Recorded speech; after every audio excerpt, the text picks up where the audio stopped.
할렐루야. 내 영혼아 여호와를 찬양하라. 나의 생전에 여호와를 찬양하며 나의 평생에 내 하나님께 예배하리로다. 방백들을 의지하지 말며 도울 힘이 없는 인생도 의지하지 말지니 야곱의 하나님으로 자기 도움을 삼으며 여호와 자기 하나님에게 그 소망을 두는 자는 복이 있도다. 하나님은 영이시니 예배하는 자가 영과 진리로 예배할지니라. 아멘.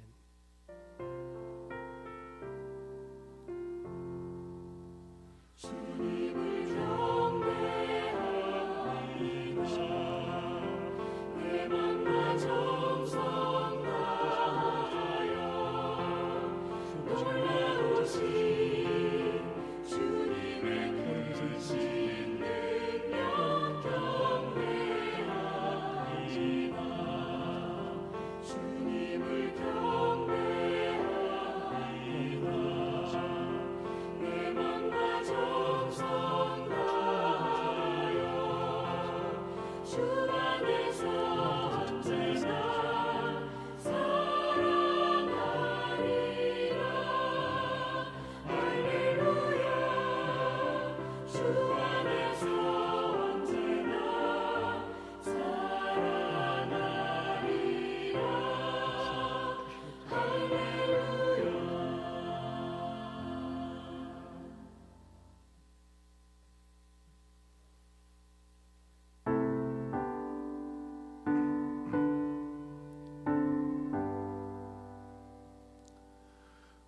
큰 영광 중에 계신 주 나 찬송합니다.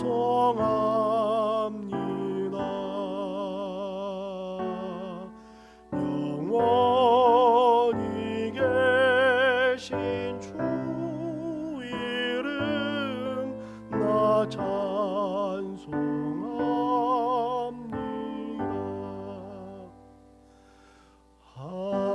한없이 크신 능력을 나 찬송합니다.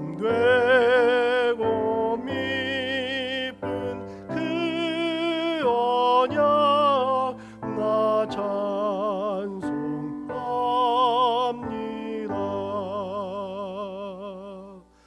온 천지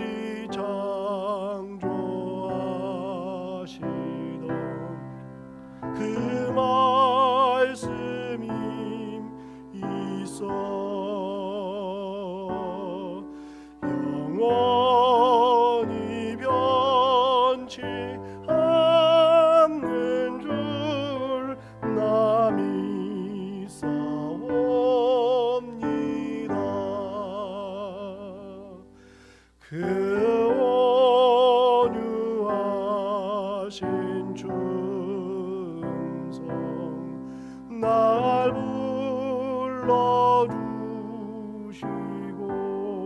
불러주시고 그 품에 품어 주시니 나 찬송합니다.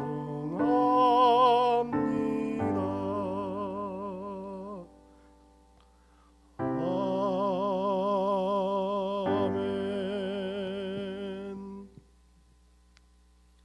이제 다 함께 성시를 교독하겠습니다. 성시는 교독문 47번 시편 105편입니다.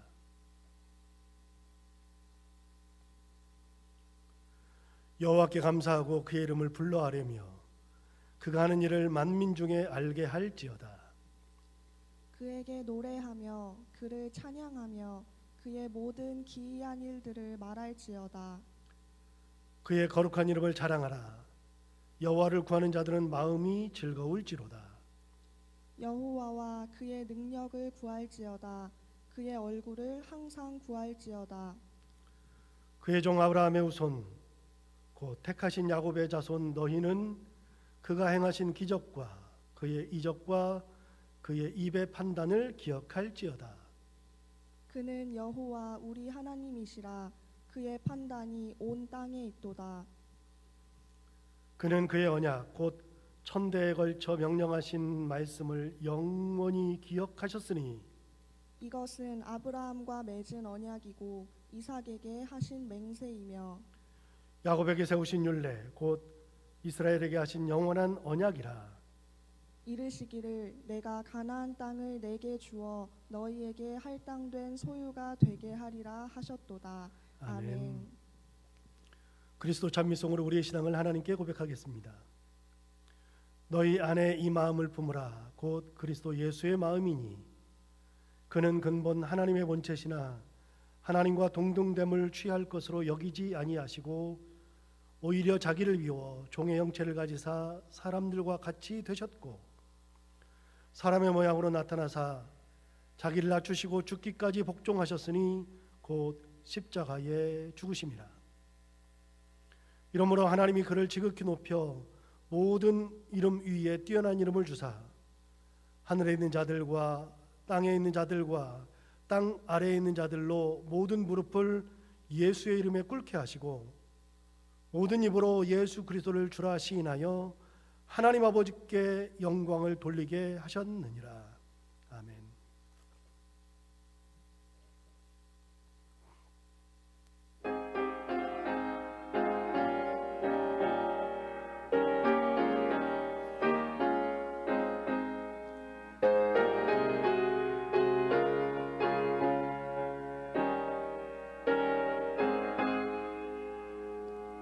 어두운 내 눈 밝히사 진리를 보게 하소서. 진리의 열쇠 내게 주사 참빛을 찾게 하소서. 깊으신 뜻을 알고자 엎드려 기다리오니 내 눈을 뜨게 하소서. 성령이여 막혀진 내 귀 여시사 주님의 귀한 음성을 이기로 밝히 들을 때에 내 기쁨 한량 없겠네. 깊으신 뜻을 알고자 엎드려 내 귀를 열어주소서.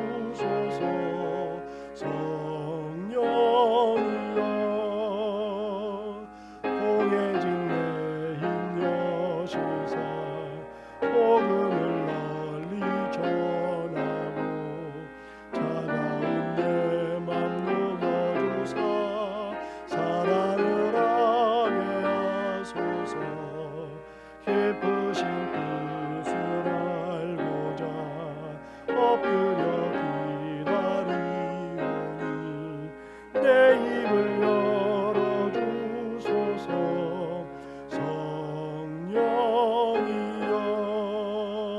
성령이여. 만물을 지으시고 온 땅의 주인 되시는 하나님 아버지, 이 시간 주님의 은혜를 간구하는 마음으로 기도를 드립니다. 여전히 온 나라와 사회가 혼란스럽고 불안하여 오늘도 우리가 한자리에 모이지 못하였지만 각자의 자리에서 주님을 경외하는 마음으로 드리는 이 예배를 귀하게 받아주시기를 원합니다. 하나님 아버지, 먼저 우리가 참여하기를 원합니다. 지식과 기술의 발전으로 모든 것을 능히 다룰 수 있을 것이라 착각하여 주님의 은혜를 구하지 않았던 우리의 오만함을 용서하여 주시옵소서. 이웃을 자신과 같이 사랑하라고 하셨던 주님의 가르침을 삶으로 실천하지 못한 우리의 이기적인 모습을 용서하여 주시옵소서. 유행하고 있는 병의 전파가 염려되어 우리가 예배의 모임에 모이지 못하자 비로소 예배의 소중함을 깨닫게 되는 우리의 부족한 모습을 용서하여 주시옵소서.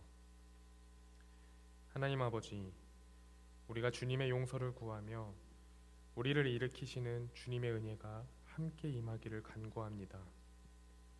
우리를 불안에 떨게 하는 이 병이 더 이상 확산되지 않도록 주께서 막아주시고, 병을 낫게 하는 치료제가 하루빨리 개발될 수 있도록 주께서 지혜를 허락하여 주시옵소서. 이 병으로 인하여 고통받는 우리의 이웃들이 있습니다. 주님께서 그들과 함께하여 주셔서 그들이 참된 평안과 위로를 누리게 하여 주시옵소서. 그리고 우리 사회가 안정을 되찾게 하기 위해 앞장서서 노력하는 이들이 있습니다. 그들이 지치지 않도록 주님께서 그들에게 새 힘을 날마다 부어 주시옵소서. 하나님 아버지, 각자의 자리에서 성실히 살아가는 신창교회 식구들을 위해서 기도합니다. 힘겹게 보내고 있는 이 기간을 통해 우리 모두가 하나님과 더욱 가까워지기를 원합니다. 이 기간에 우리가 하나님의 말씀을 더 묵상하게 하시고, 기도함에 더 힘쓰게 하시고, 예수님을 더 생각하게 하시며 주님께서 기뻐하시는 거룩한 삶을 우리가 살게 하여 주시옵소서. 이 시간 하나님의 말씀을 듣습니다. 주님께서 말씀을 전하시는 목사님과 함께하여 주셔서 우리에게 꼭 필요한 말씀을 허락하여 주시옵고, 그 말씀을 들음으로 말미암아 하나님을 믿는 우리의 믿음이 더욱 깊어지게 하여 주시옵소서. 하나님께 예배를 드리는 개인과 가정이 건강한 교회가 되게 하여 주시옵고, 온 열방의 교회가 드리는 예배를 통하여 주님께서 홀로 영광을 받아 주시옵소서. 반드시 우리를 일으키시고 지금 이 순간에도 우리와 함께 하시는 주님을 믿사오며, 이 모든 것을 우리의 주인 되시는 예수님의 이름으로 기도드립니다. 아멘.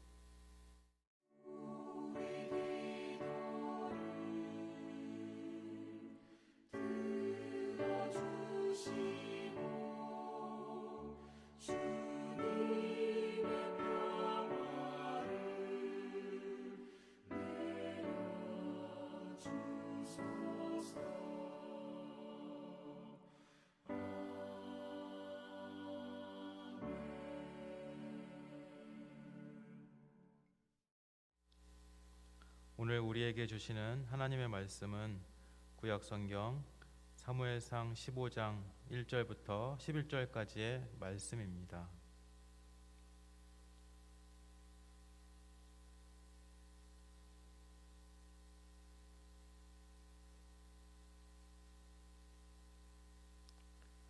사무엘이 사울에게 이르되 여호와께서 나를 보내어 왕에게 기름을 부어 그의 백성 이스라엘 위에 왕으로 삼으셨은즉 이제 왕은 여호와의 말씀을 들으소서.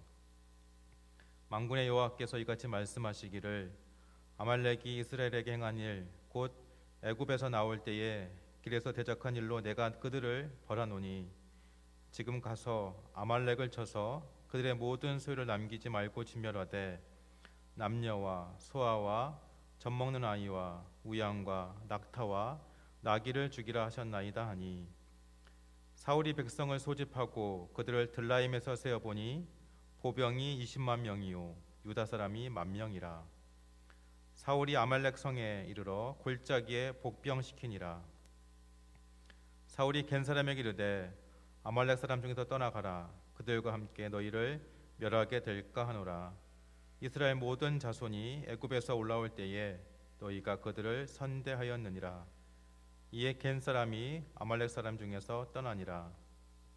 사울이 하윌라에서부터 애굽 앞 술에 이르기까지 아말렉 사람을 치고 아말렉 사람의 왕 아각을 사로잡고 칼날로 그의 모든 백성을 진멸하였으되 사울과 백성이 아각과 그의 양과 소의 가장 좋은 것 또는 기름진 것과 어린 양과 모든 좋은 것을 남기고 진멸하기를 즐겨 아니하고 가치 없고 하찮은 것은 진멸하니라.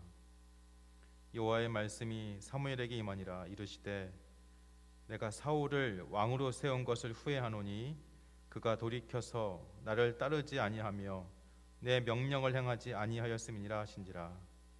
사무엘이 근심하여 온 밤을 여호와께 부르짖으니라. 사무엘상이라는 책에 사울이 등장하는 것은 9장부터이고 10장에 이르면 사울이 왕이 됩니다. 그리고 사울이 길보아 산에서 블레셋과의 전쟁 중에 사망한 기사가 사무엘상 31장에 나오죠. 사무엘상이 31장까지이니까 마지막 장에서 사울이 죽습니다. 9장에 등장해서 31장에서 죽으니까 무려 23장에 걸쳐서 사울에 대해서 기록되어 있습니다. 23장에 이르는 그 기록 중에 사울이 행했던 전쟁이 여러 군데 나오는데 산발적으로 나오긴 하지만 진짜 중요한 전쟁이 2번 있습니다. 혹은 3번 있습니다. 제가 2번 혹은 3번이라고 말하는 것은 이유가 있습니다. 그 2번이라는 것은 지난주와 지지난주에 우리가 함께 나누었던 그 블레셋과의 전쟁이 1번, 그리고 오늘 본문에 나오는 아말렉과의 전쟁이 2번입니다. 이 전쟁은 너무나도 유명한 전쟁이고 이 두 전쟁이 사울의 운명을 결정하게 되죠. 3번이라고 말했던 것은 마지막 31장에서 길보아 산에서 블레셋과 전쟁을 하다가 사울이 죽는 장면이 나오죠. 그러니까 결국은 그 3번의 전쟁이 사울의 모든 것을 다 말해 줍니다. 이렇게 23장이나 되는 참 많은 기록이 있는데 그 중에 큰 전쟁의 기록은 2번 혹은 3번밖에 나오지 않습니다. 나머지의 기록은 다 무엇인가 하면 다윗과의 관계가 나옵니다. 사울의 사실은 한 걸음 더 깊이 들어가 보면 사울에 대한 이야기는 별로 없고 다윗에 대한 이야기가 그 중간에 많이 끼어 있습니다. 다윗의 이야기는 사실 17장부터 나오는데요. 17장에 보면은 사무엘이 다윗에게 기름 붓는 장면이 나오면서 다윗이 역사의 전면에 등장하게 됩니다. 17장부터 31장까지 나오는 것이기에 사실 사무엘상의 주제가 사울왕인데도 불구하고 그 중간에 다윗이 많이 나오기 때문에 다윗은 사무엘상의 또 다른 주제라고 말할 수도 있겠습니다. 어찌 되었든지 간에 사무엘상을 읽을 때마다 느끼는 건데 사울이 사무엘상의 가장 중요한 역할을 하고 있거든요. 그리고 사무엘 하를 가면 다윗이 중요한 역할을 하게 되죠. 그래서 사무엘상은 사울에 대한 이야기, 사무엘 하는 다윗에 대한 이야기인데 사무엘 하에 나오는 다윗에 대한 얘기는 더 말할 필요가 없어요. 다윗 얘기만 나오니까요. 그런데 사무엘상에 나오는 거는 23장에 걸쳐서 사울 이야기가 나오지만 그 사이에 다윗 이야기가 중간에 많이 끼어듭니다. 사울 얘기는 없이 다윗 얘기가 더 많이 나올 때가 많이 있습니다. 사실은 사울 이야기가 주가 되어야 되는데 다윗이 등장하는 것이죠. 사울은 항상 사무엘상을 읽을 때마다 느끼는 건데 그의 인생은 어떤 인생이었을까? 저는 사무엘상을 읽을 때마다 사울에 대해서 생각나는 게 사울은 껍데기 인생을 살았다 라는 생각이 듭니다. 겉은 화려하고 이렇게 좋은데 속을 보면 문드러지는 삶을 살았죠. 마치 화려한데 속은 굉장히 추하죠. 껍데기만 좋은 인생, 그런 인생을 살았습니다. 요한계시록 3장 1절을 보면 사대교회 사자에게 편지하라 그러면서 사대교회에 대한 이야기가 나옵니다. 그 내용에 계속해서 이렇게 얘기합니다. 하나님의 7영과 7별을 가지신 이가 이르시되 내가 내 행위를 아노니 내가 살았다 하는 이름은 가졌으나 죽은 자로다 라고 하는 기사가 나옵니다. 그래서 사대교회의 특징은 뭐냐면 살아있으나 죽은 교회, 산 것 같으나 죽어있는 교회, 그게 사대교회 아닙니까? 분명히 숨 쉬는 것 같아요. 그런데 속을 보면 이미 죽어 있어요.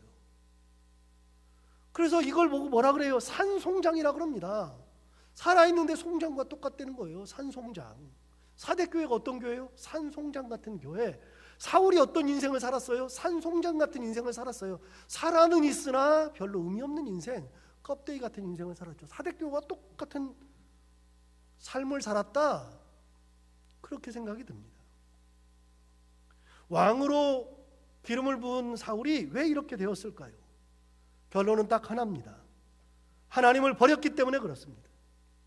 하나님의 명령을 지키지 않았기 때문에 그렇습니다. 그에게 하나님이 없었기 때문에 그랬습니다.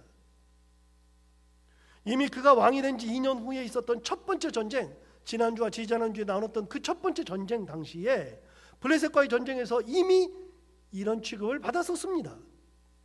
구체적으로 사무엘상 13장 13절부터 14절에 보면 하나님으로부터 버림받는 이야기가 나오죠.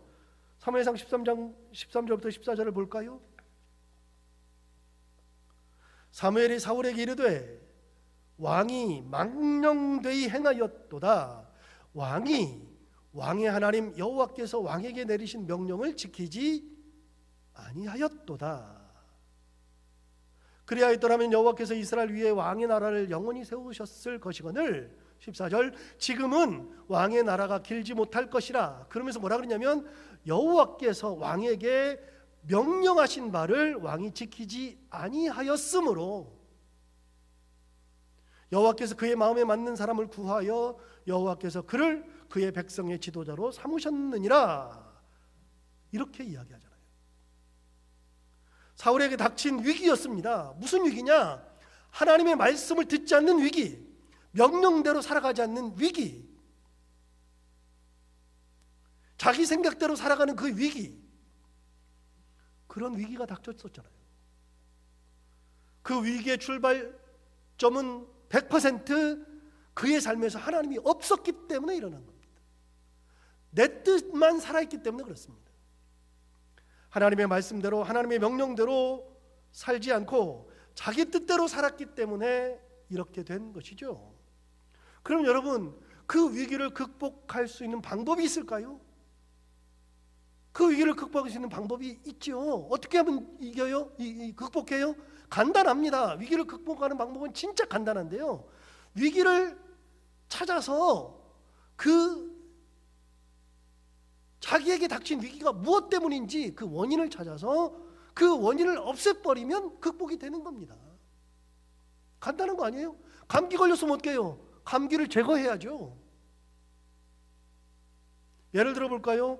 요즘 코로나 바이러스가 대유행입니다. 팬데믹이라는 용어를 쓰잖아요.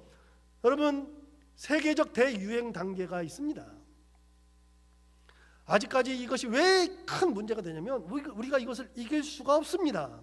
왜냐하면 치료약이 없기 때문이죠. 세계적으로 대유행이 왔었던 팬데믹은 세 번째라 그러잖아요. 1968년에 홍콩 독감이 왔을 때에 전 세계적으로 400만 명이 죽었답니다. 대단하게 많이 죽었습니다. 그렇게 어마어마한 숫자가 죽었는데 지금은 홍콩 독감이라는 말이 거의 없어졌잖아요. 지금 우리가 코로나 바이러스 때문에 전 세계적으로 죽은 인구가 3만 명이 안 됩니다. 그런데 그 당시에는 400만 명이 죽었습니다. 어떻게 이겼어요? 이기는 방법은 간단해요. 치료약을 만들었기 때문에 이겼습니다. 홍콩 독감은 약을 먹으면 이제 낫습니다. 그렇기 때문에 홍콩 독감을 우리는 크게 생각하지 않습니다. 왜 무슨 바이러스인지 어떤 변형인지 어떻게 몸에서 작용을 하는지를 다 알고 약을 만들었으니까 이기는 거예요. 원인을 찾아냈거든요. 홍콩 독감의 원인을 찾아냈거든요. 그걸 제거하거든요. 약을 먹고 제거하거든요. 여러분, 2009년에도 세계적인 대유행 팬데믹이 왔었습니다. 그게 뭐냐면 신종플루였습니다. 기억하시잖아요. 2009년에 신종플루인 팬데믹이 왔을 때 그때 죽은 사람이 40만 명이라 그랬습니다. 이것도 대단한 겁니다. 그런데 그걸 어떻게 이겼어요? 신종플루라고 하는 것이 왔을 때 처음에 약이 없었어요. 약이 없었는데 그거 무슨 바이러스인지 그걸 찾고 나서 그거를 몸에서 제거하면서부터 그거는 문제가 되지 않았습니다. 여러분, 아무리 대단한 것이 와도 문제를 없애버리면 되는 거잖아요. 그것이 없어지면 되는 거니까. 지금은 왜 문제가 되냐면요, 이게 무슨 바이러스인지는 알아요 지금. 그런데 중요한 것은 약이 없어요. 약이. 그러니 어떻게 해요? 일단 병이 안 걸려야 되죠.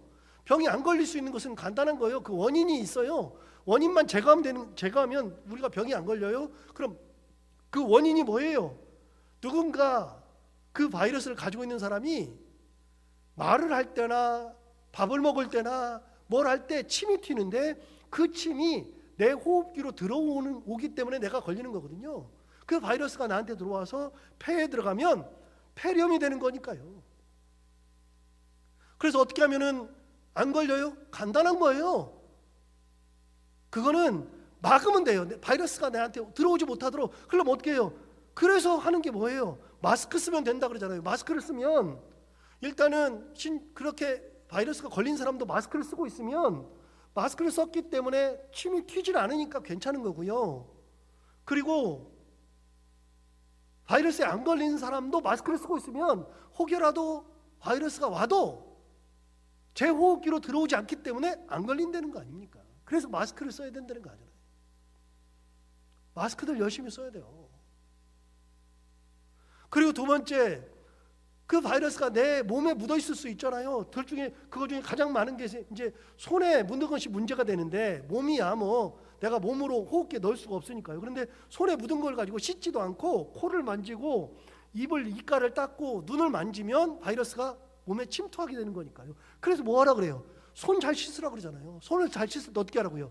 1분 이상 씻으라 그러잖아요. 왜요? 그게 있으면 안 되니까 깨끗하게 다 씻으라는 거잖아요. 여러분, 병이 안 걸리는 원인만 찾아서 그거 대처만 하면 돼요. 일단은 치료약이 나올 때까지는 그거밖에는 방법이 없어요.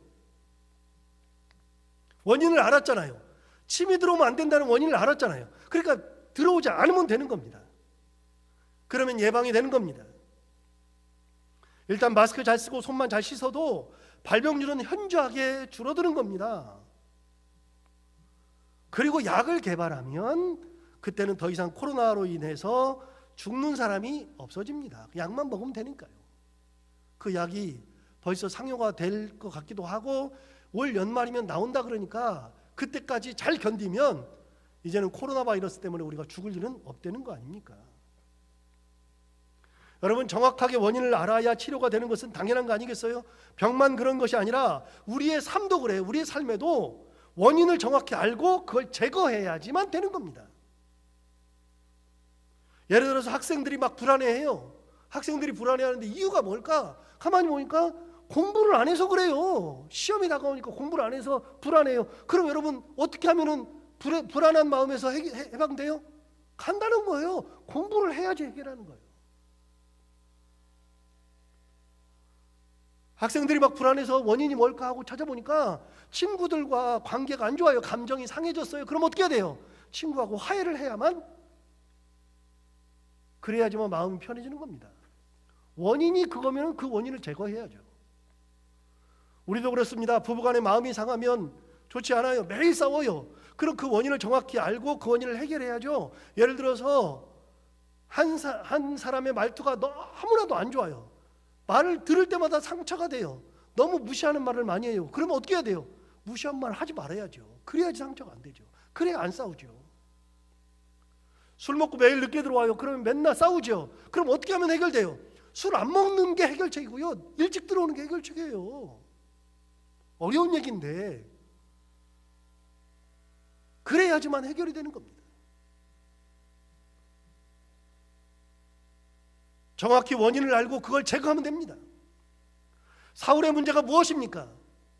사울의 문제는요, 하나님이 없는 것이 문제입니다. 뭐라 그래요? 하나님의 명령을 듣지 않았다. 정확하게 얘기하잖아요. 명령 말씀하신 대로 따르지 않았다 그러잖아요. 그러면 그게 원인이에요. 하나님 앞에 버림받는 원인이 뭐냐면 말씀을 따르지 않았기 때문에, 하나님의 명령대로 살지 않았기 때문에 하나님으로부터 버림을 받죠. 그럼 버림받지 않으려면 어떻게 돼요? 하나님의 말씀대로 살면 돼요. 그걸 바꿔야 됩니다. 여러분, 이렇게 13장에서 지적을 받았으면 사울이 어떻게 됩니까? 사울이 어떻게 되냐면 답은 딱 하나예요. 사울의 답은 뭐냐? 하나님으로부터 버림받았다는 말을 들었을 때, 네가 내 명령을 듣지 아니하였으므로 그 말을 들은 즉시 어떻게 되냐? 다른 것을 찾으면 안 돼요. 하나님 앞에 나아가서 무릎을 꿇어야 됩니다. 은혜를 간구해야 되죠. 명령을 들어야죠. 무슨 말씀을 하시는지 그 말씀을 들어야죠. 귀를 기울여야죠. 그거 외에는 방법이 없어요. 천하의 무엇을 갖다 대도 안 됩니다. 하나님이 너를 버린 이유는 그거다 그러면 어떻게 하는 거예요? 그거를 듣지 않으면 안 되는 거예요. 그런데 사울은 그러지 않았습니다. 그렇게 버림을 당하면서도 그러지 않았습니다. 그리고 오늘 본문에 두 번째의 전쟁이 나오잖아요. 오늘 본문에 두 번째 전쟁이. 그런데 이 전쟁은 사울이 시작한 전쟁이 아니라 하나님께서 콕 집어서 하나님께서 시작하신 전쟁이었습니다. 하나님이 명령하신 전쟁이었습니다. 그게 1절부터 3절까지 나오잖아요. 여러분 1절부터 3절을 한번 볼까요? 사무엘이 사울에게 이르되 여호와께서 나를 보내어 왕에게 기름을 부어 그의 백성 이스라엘 위에 왕으로 삼으셨은즉 이제 왕은 여호와의 말씀을 들으소서. 1절부터가 예사롭지가 않아요. 1절에 뭐라 그랬어요? 나를 보내어 왕에게 기름을 부었다. 여러분 하나님께서 기름을 부었다는 겁니다. 당신은 하나님께서 세우셨다는 얘기부터 시작하잖아요. 그러면서 뭐라 그래요? 그의 백성 이스라엘 위에 왕으로 삼으셨은즉 이제 왕은 여호와의 말씀을 들으소서. 사무엘에 주는 말이 뭐냐면 여호와의 말씀을 들으십시오. 하나님 말씀을 들으십시오. 이게 말씀의 시작이에요. 다른 얘기 안 하잖아요. 2절 볼까요? 만군의 여호와께서 이같이 말씀하시기를 아말렉이 이스라엘에게 행한 일 곧 애굽에서 나올 때에 길에서 대적한 일로 내가 그들을 벌하노니. 그러면서 아말렉이 이스라엘 백성들이 출애굽할 때 길에서 그들을 대적했답니다. 그거를 하나님께서 기억하고 있어요. 몇백 년 지났습니다. 몇백 년 지났는데 그걸 기억하고 있다가 그들을 벌하려고 한다. 그렇게 말씀하시는 거죠. 출애굽기 17장에 나오는 말입니다. 여러분 이 이야기는 굉장히 유명한 이야기인데요. 우리가 알다시피 무슨 이야기예요? 이야기가 보세요. 여러분 제가 말씀드리면 딱 기억날 거예요. 모세가 손을 올리면 이스라엘이 이기고 손을 내리면 아말렉이 이기고. 그래서 모세가 계속 손을 올리고 있어야 되는데 어떻게 하면 이겨요? 인간이 자꾸만 내려오니까 옆에서 누가 받쳐줬잖아요. 누가요? 아론과 훌이 한 손씩 잡아가지고 받쳐준 전쟁. 그래서 결국은 이긴 전쟁. 그게 아말렉이죠. 아말렉이 끊임없이 이스라엘을 괴롭혔거든요. 근데 하나님께서 그걸 기억하시고 있다가 수백 년 지난 다음에 아말렉을 벌한다 말씀하셨어요. 3절 볼까요? 아말렉과 전쟁을 하게 하시면서 3절 보시면 이렇게 돼 있어요. 지금 가서 아말렉을 쳐서 그들의 모든 소유를 남기지 말고 진멸하되 남녀와 소아와 젖 먹는 아이와 우양과 낙타와 나귀를 죽이라 하셨나이다 하니 이렇게 돼 있잖아요. 여러분 그 전쟁을 누가 시켰냐면 하나님이 시킨 겁니다. 하나님이 콕 집어서 전쟁을 시키는 겁니다. 아말렉을 내가 벌할 거다. 그러면서 그 전쟁을 할 때 하나님께서 명령을 뭐라고 하셨냐면 3절이 명령입니다. 뭐라고 하셨냐면 아말렉을 쳐서 그들의 모든 소유를 남기지 말고 진멸하라. 이게 전쟁할 때 하나님 명령입니다. 모든 소유를 진멸하되 그 모든 소유에 뭐가 들어가느냐? 남녀, 소아, 젖 먹는 아이, 우양, 낙타, 나귀를 죽이라고 했습니다. 여러분 그 모든 것을 다 진멸하라고 말씀하신 거죠. 여기에는 예외가 없습니다. 사람이든 짐승이든 어느 누구도 어느 짐승 한 마리도 살려둘 수가 없습니다. 다 죽여야만 합니다. 예외가 없습니다.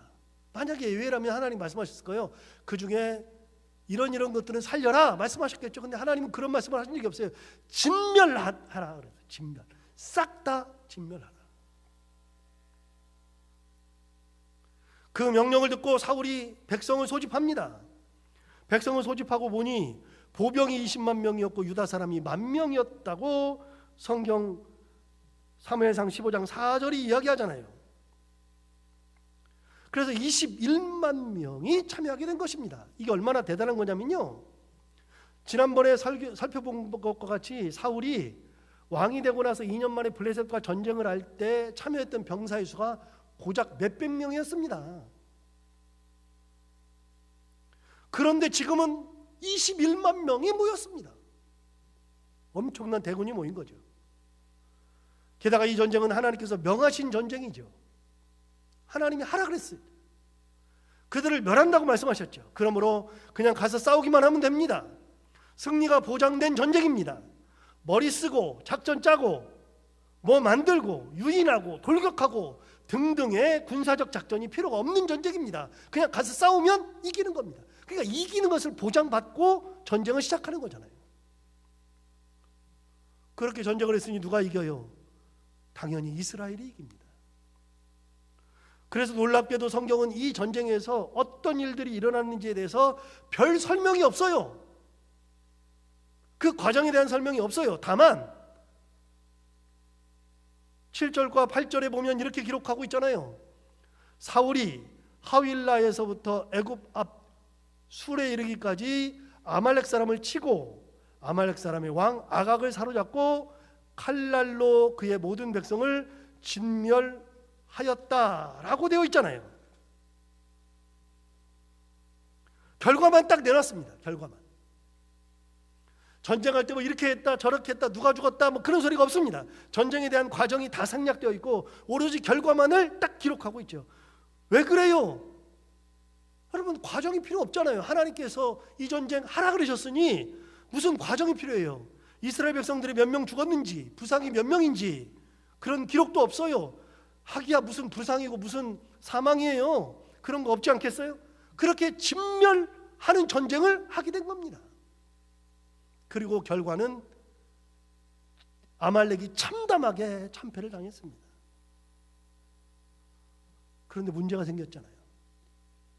어떤 문제가 생겼죠? 8절에서 아까 얘기했어요.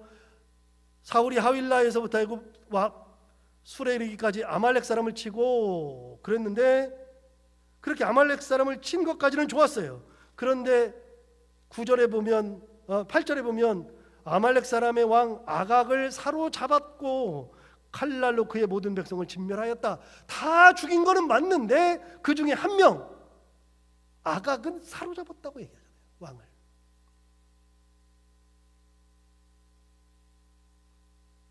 여기부터 틀어졌습니다.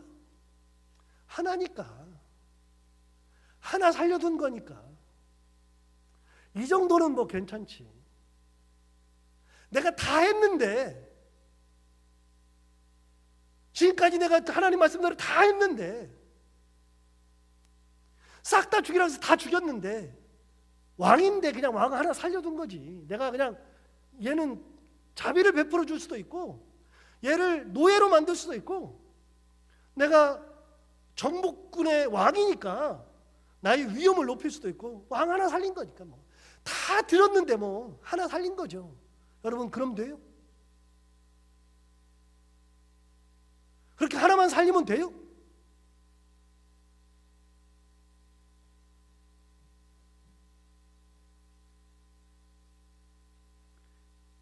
여러분, 아무리 그래도 한 명을 살리더라도 하나님이 살리지 말라 그러면 살리면 안 되는 겁니다.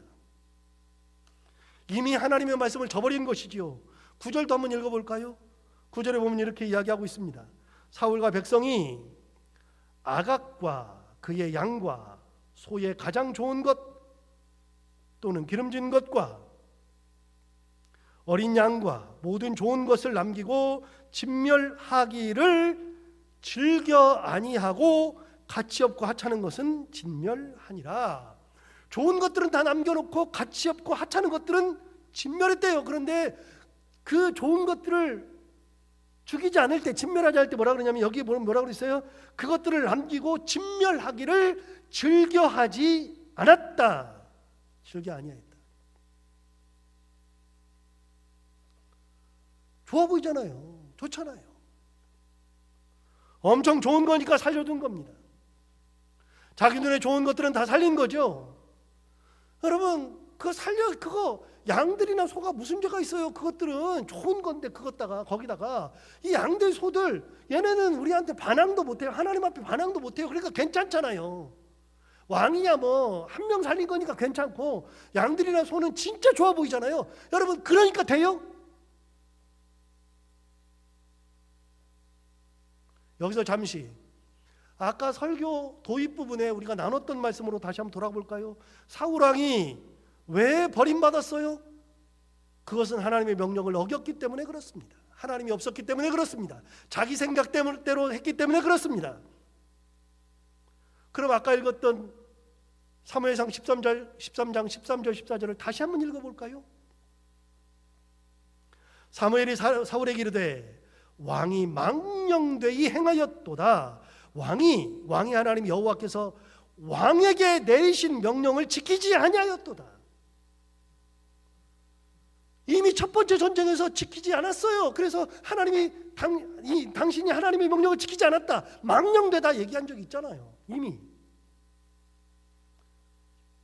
13장 14절 또 뭐라고 얘기해요? 지금은 왕의 나라가 길지 못할 것이라 여호와께서 왕에게 명령하신 바를 왕이 지키지 아니하였으므로 여호와께서 그의 마음에 맞는 사람을 구하여 여호와께서 그를 그의 백성의 지도자로 삼으셨느니라. 뭐라 그랬어요? 여호와께서 왕에게 명령하신 바를 왕이 지키지 아니하였다. 딱 얘기했잖아요. 벌써 옛날에 얘기했잖아요. 그 명령을 지키지 않았다. 가장 중요한 말이 무엇이죠?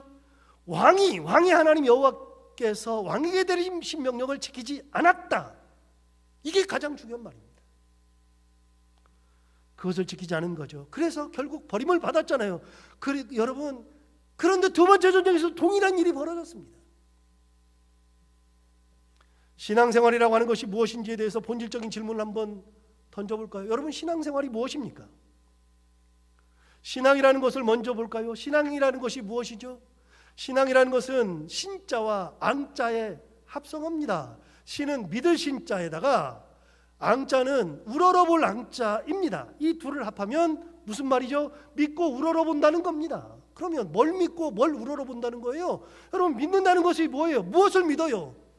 그건 자명하지 않겠습니까? 사람을 믿는 것이 아니죠. 사물을 믿는 것이 아니죠. 돈을 믿는 것이 아니죠. 권력을 믿는 것이 아니죠. 좋은 것을 믿는 것이 아니죠. 이 세상 것을 믿는 것이 아니죠. 여러분, 믿는다는 것은 무엇을 믿는 거예요? 하나님을 믿는 거잖아요. 내 생각이 아무리 옳아도 하나님이 말씀하시면 그걸 믿는 거고 그대로 사는 것이 그게 믿을 신자잖아요. 다른 것은 없잖아요. 이것이 믿는다는 겁니다. 그럼 앙자는 무엇이죠? 우러러본다는 것이 무엇이죠? 여러분, 우러러본다는 것을 볼 때는 어떻게 하는 거냐면 땅을 쳐다보는 것이 아닙니다. 그럼 어디를 쳐다보느냐? 하늘을 쳐다보는 거잖아요. 하늘을 우러러보는 거잖아요. 땅을 우러러보지 않으니까요. 하늘을 우러러보는 거니까 하늘을 본다는 것은 무엇을 본다는 말이에요? 하나님을 쳐다본다는 얘기입니다.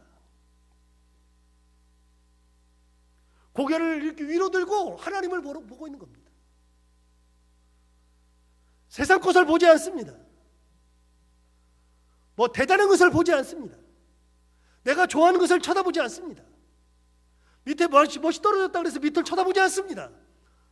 우러러본다는 것은 내 모든 것들을, 내가 보고 싶은 것들을 보는 것이 아니라 하나님을 향해서 눈을 들고 보는 것이 우러러본다는 거죠. 그럼 여러분, 합해볼까요? 신앙이 무엇이죠? 머리를 하늘로 들고 하나님을 바라보고서 하나님을 절대적으로 신뢰하고 말씀을 그대로 따라가는 것이 바로 신앙입니다. 신앙생활 한다고 하는 것은 고개를 하나님께로만 향하고 있어야만 하고 하나님께서 하신 말씀을 100% 신뢰하고 그의 말씀대로 살아가는 것, 그것이 신앙생활입니다.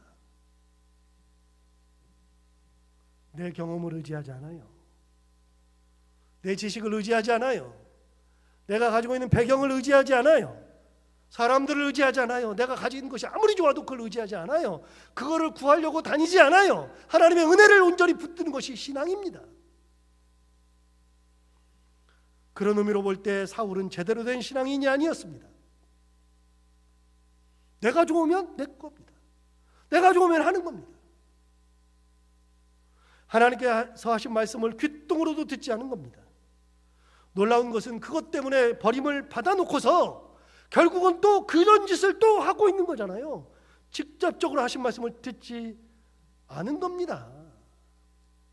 여호와께서 명령하신 것을 듣지 않았다, 어겼다. 아무리 말을 해도 그것이 시간 지나서 두 번째 전쟁할 때도 그대로 살아있습니다. 그러므로 사울에게는 하나님이 없습니다. 제대로 된 신앙인이 아닙니다. 내가 좋아도 안 되면 안 되는 겁니다. 내가 가지고 싶어도 안 되면 안 되는 겁니다. 내가 하고 싶어도 안 되는 거면 안 되는 겁니다.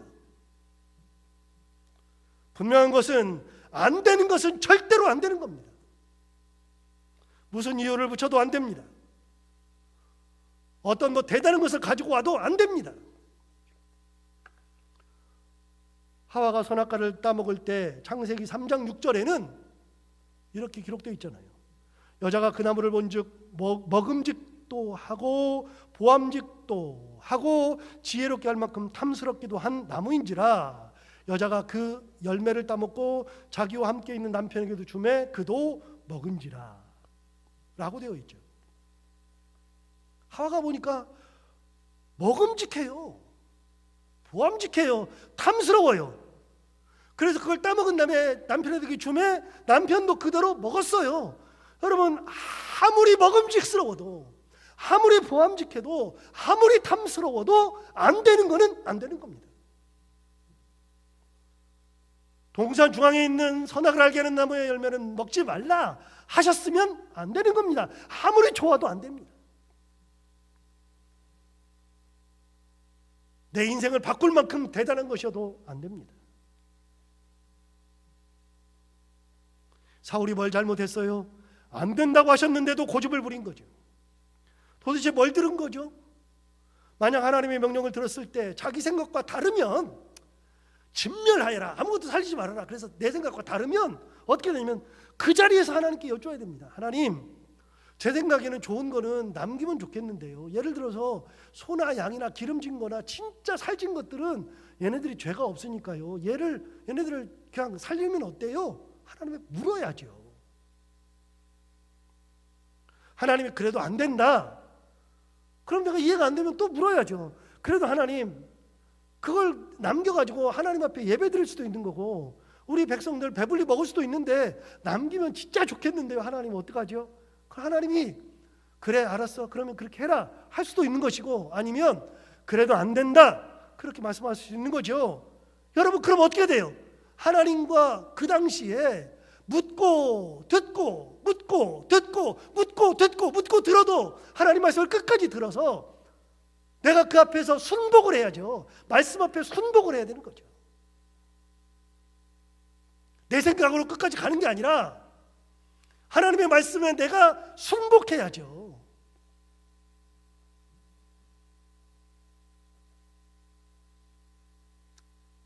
들은 대로 살아야 합니다. 그런데 사울은 듣긴 들었어도 행동은 완전히 자기 마음대로 했습니다. 듣는 것 따로, 행동 따로, 행함 따로. 도대체 뭘 들은 겁니까?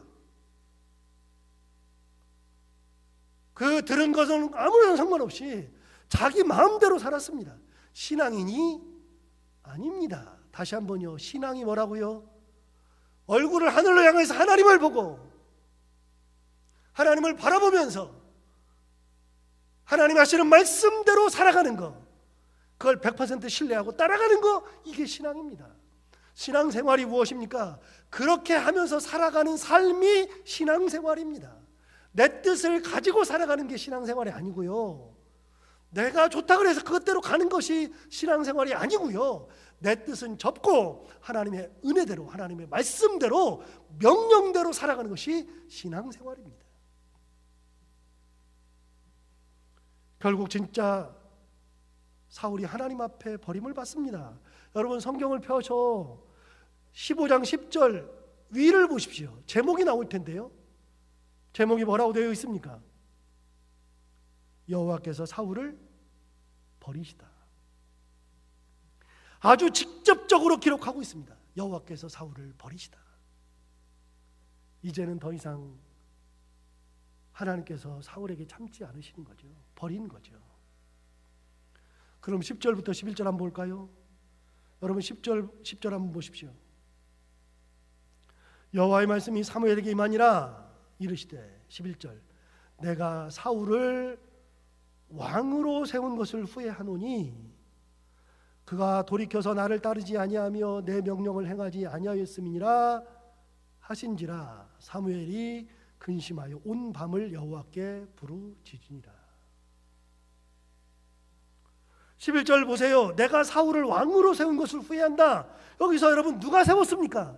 사울을 세운 게 누구라고 얘기하십니까? 내가 세웠답니다. 내가 하나님이 세우셨답니다. 내가 세운 나의 왕이랍니다. 내가 세웠는데 그가 돌이켰답니다. 내가 세웠는데 그가 돌이켜서 나를 따르지 않는다. 내 명령을 행하지 않는답니다. 도대체 세운 분 따로 자기 마음대로 따르죠. 그러니까 내쳐지는 겁니다. 사울을 왕으로 세울 때 누가 기름을 부었습니까? 하나님이 사무엘을 통해서 부었습니다. 사무엘이 직접 불러서 기름을 부었습니다. 그런데 그 사무엘에게 하나님이 말씀하셨습니다. 네가 세운 그 사람 내가 세운 것을 후회한다. 그랬더니 11절 마지막 뭐라 그래요? 사무엘이 근심하여 온 밤을 여호와께 부르짖으니라. 온 밤을 부르짖었습니다. 내가 세웠는데 여러분 사무엘은 웬만하면 하나님께서 기도를 다 들어주셨습니다. 그의 말이 하나도 땅에 떨어지지 않았습니다. 그럴 정도의 영적 권위를 지닌 사람이 사무엘이었습니다. 미스바에서 큰 위기를 당했을 때 나라가 멸망하기 직전 그 순간에도 하나님 앞에 기도했더니 하나님께서 블레셋을 완전히 물리쳐 주셨습니다. 도저히 이길 수 없는 전쟁인데 칼 한 번 쓰지 않고 창 한 번 쓰지 않고 하나님께서 번개로 그 전쟁을 이겼습니다. 이기게 했습니다. 사무엘이 기도했습니다. 사무엘의 기도를 들어주셨습니다. 그의 말이 하나도 땅에 떨어지지 않았습니다. 이스라엘 백성들은 사무엘 그러면 최고의 선지자였습니다. 최고의 사사였습니다. 최고의 제사장이었습니다. 그만큼 대단한 영적 권위를 가졌는데 여러분 놀랍게도 밤새 기도했답니다. 사무엘이 근심하여 온 밤을 여호와께 부르짖으니라. 아무리 밤새 기도를 해도 하나님이 그의 기도를 듣지 않고 사울을 버려버렸습니다. 여러분 사무엘이 기도하면 사울이 용서받아요? 그럴 수도 있죠. 그런데 그렇게 되려면 거기에는 조건이 있어야 됩니다. 어떤 조건? 기도하는 별개로 사울이 회개하고 하나님 앞에 돌아와야 합니다. 돌이켰다 그랬으니 돌아서야죠. 내 뜻대로 살았으니 어떻게 해야 돼요? 하나님의 뜻대로 살아야죠. 하나님의 명령을 따르지 않은 데서 하나님의 명령을 따르는 삶으로 바뀌어야죠. 그래야 하나님께서 용서하시죠. 여러분 우리의 모든 삶은 내가 주인이 아니고 내 뜻대로가 아닙니다. 내가 뭔가를 주장하려고 해도 안 됩니다. 하나님의 말씀은 99를 다 들어도 1이 아니면 아닙니다. 제가 새벽기도 때 몇 번 말씀드린 적이 있는데 저는 영락교회에서 이철신 목사님 설교를 들을 때 기억이 잘 안 나는데요. 딱 하나는 항상 기억하고 삽니다. 정말 그 말씀은 꼭 제 머릿속에 남아 있습니다. 그분이 순종에 대해서 이야기할 때 꼭 이렇게 얘기했습니다. 순종이라는 것은 99.999%는 순종이 아니다. 0.0001만 순종하지 않아도 그건 순종이 아니다. 순종이라는 것은 100%가 다 그 말씀대로 살아야 순종이다. 저는 그거를 몇 번 들었습니다. 이분이 몇 번 말씀하셨으니까요. 그때마다 인상이 깊었어요. 야 진짜 그러네. 순종이란 그런 거네. 말씀대로 산다는 것은 그런 거네. 여러분 내 뜻이 아무리 많아도 그게 아무리 좋아 보여도 먹음직스러워도 그건 내 것이 아닙니다. 하나님이 아니라 그러면 아닌 겁니다. 우리가 세상 살아갈 때 말씀대로 살아가는 그런 신앙인들이 되기를 바랍니다. 하나님께서 그 삶을 기뻐하십니다. 가지고 있어서 기쁜 게 아니라, 여러분 다윗이 왜 사랑받아요? 다윗이 사랑받는 것은 하나입니다. 하나님만 사랑하니까, 하나님 말씀대로 살아가니까. 하나님이 왕을 세웠으므로 그 왕을 패하는 것도 하나님이시기 때문에 자기가 할 수 있는데도 그걸 안 하는 것이 다윗이었습니다. 그런 순수함이 있었기 때문에 하나님께서 다윗을 예뻐하시는 겁니다. 여러분, 오늘 이 말씀을 들은 것처럼 우리가 끝까지 결단 한번 해야 됩니다. 나는 하나님의 말씀대로만 살겠습니다. 내 뜻대로가 아니라 하나님께서 주시는 말씀 붙들고 살겠습니다. 이렇게 결단하면서 끝까지 이 어려운 시국이나 이 어려운 상황이나 그런 곳에서도 항상 하나님의 은혜 가운데 온전한 모습으로 살아가는 우리 모든 신앙인들이 다 되기를 바랍니다. 기도하겠습니다.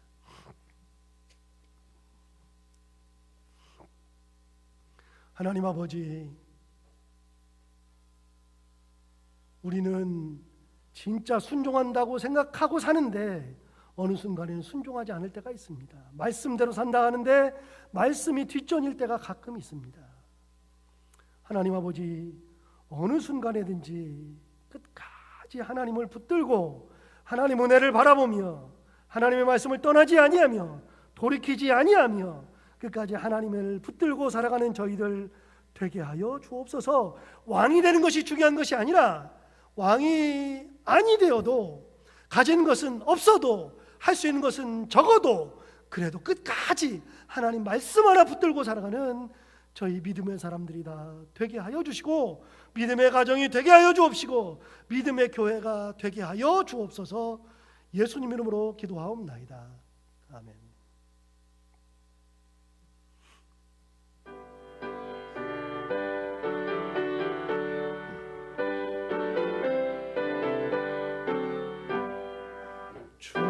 충성하라 주도록 충성하라 주님께 발망이나 괴로우니 주의 사랑 못 끊으리.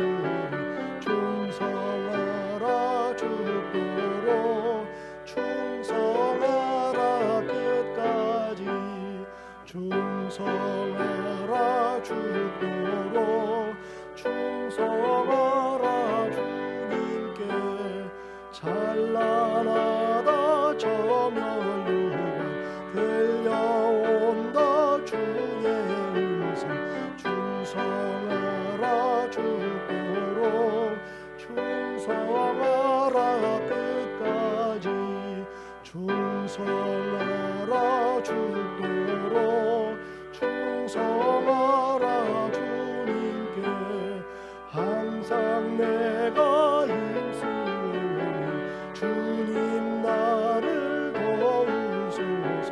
충성하라 주도록 충성하리 끝까지.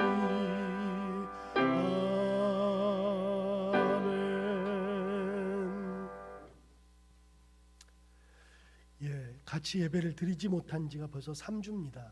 4주 전에 우리가 예배 드릴 때, 그때 코로나 바이러스가 막 유행하기 시작할 때, 그때 1부 예배는 드리지 않고 2부 예배만 드렸는데, 그때 저희 교인들이 약 반절 나왔었습니다. 다른 교회 이야기를 들어봤는데 거기는 뭐 3분의 1 나오는 교회, 뭐 반 나오는 교회들이 있었는데 예배를 드릴 때도 반 나왔었습니다.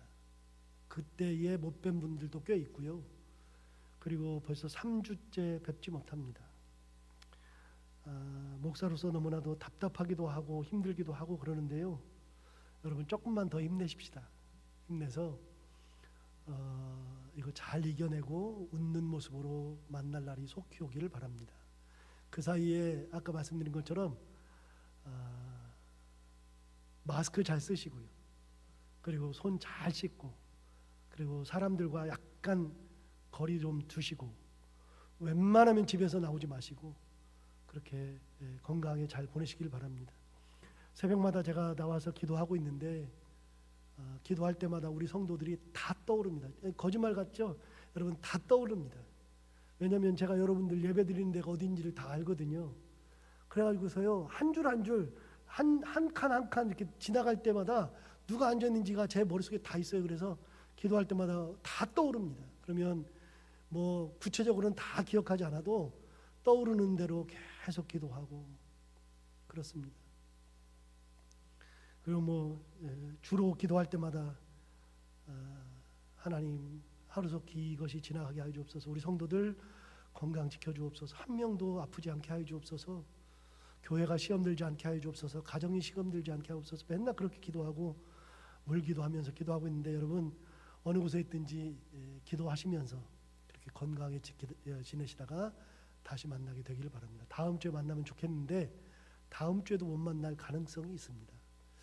아무리 늦어도 3월 마지막 주에는 예배를 드리려고 하는데 그것도 상황을 봐야 되겠지만 아마 그때는 아마 드리지 않을까 싶기도 하지만 여러분 아무튼 건강한 모습으로 그렇게 웃으면서 만날 수 있기를 소망합니다. 여러분 건강하십시오. 그때까지. 자.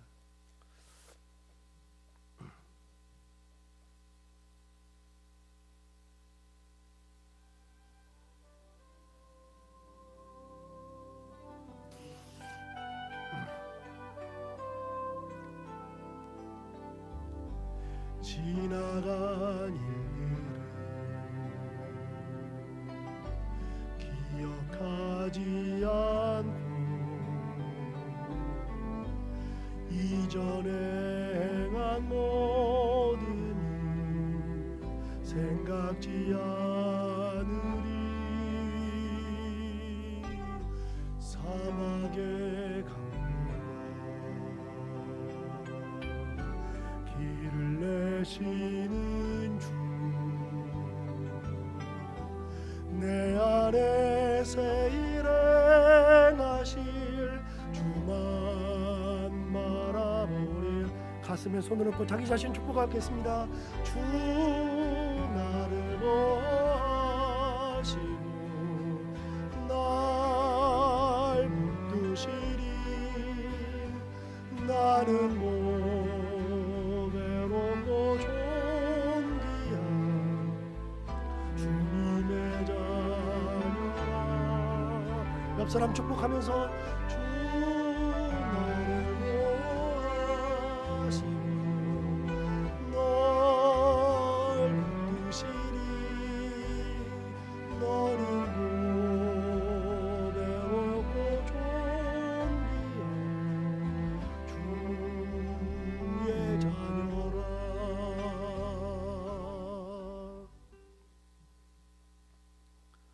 예수 그리스도 은혜와 하나님 아버지 크신 사랑과 성령의 교통하심이 가진 것은 없어도 할 수 있는 것은 적어도 뭐 대단한 것을 가지지는 않았어도 끝까지 하나님 붙들고 말씀대로 살기를 결단하고 끝까지 하나님 앞에서 돌이키지 아니하며 은혜 가운데 살기를 결단하고 소망하는 사랑하는 모든 성도들 머리머리 위에 저들의 가정 위에 사랑하고 사랑하는 우리의 자녀들 한 사람 한 사람의 머리머리 위에 모든 생업과 기도 제목들 위에 사랑하는 모든 성도들의 건강 위에 주님께서 피 흘려 세우신 이 교회와 이 나라의 민족 위에 지금부터 영원까지 함께 오시기를 간절히 축원하옵나이다. 아멘. 지키시고 그 얼굴을 내게 돌리시어 찬평하를 얼굴을 내게 돌리시어 주의 은혜 아버지의 크신 분을 그 크신 은혜 하나님의 크신 분을